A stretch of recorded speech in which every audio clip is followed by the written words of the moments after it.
Kuan naman, anad naman kayo. Sa video nga gipost sa LGU Manolo Fertich Facebook page, makita kining lalaki nga iyang gigunitan kining na rescue nga agila sa Zone 2, Barangay Santo Niño, Manolo Fertich, Bukidnon. Niadtong Agosto 23 sa buntag, nakita sa residente nga si Gino Balugo ang agila. Matud ni Balugo nga nangwa siya og kumpay sa iyang umahan diyang iyang namatikdan ang langgam nga giatake sa mga uwak hinungdan nga nahagsa kini.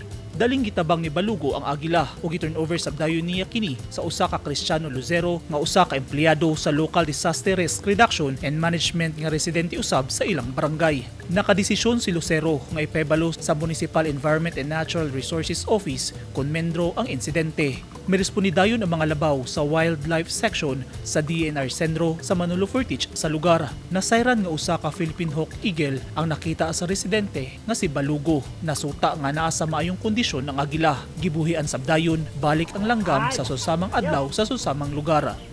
Ipahibalo lang ang mga taga dinhi nga dili nila pusilon ha. Nagpahimangno ang DNR Sendro sa publiko nga ugaling adunay makita nga susama niini kinahanglan nga atimanon. Ampingan ang makita nga wildlife ug i-report dayon sa ilang opisina. Gawas sa mga personahe sa DNR Sendro, may saksi sab sa pag-release sa agila ang mga opisyal sa Barangay Santo Niño. Eugene Hinutan, Newsline Philippines. Stay safe.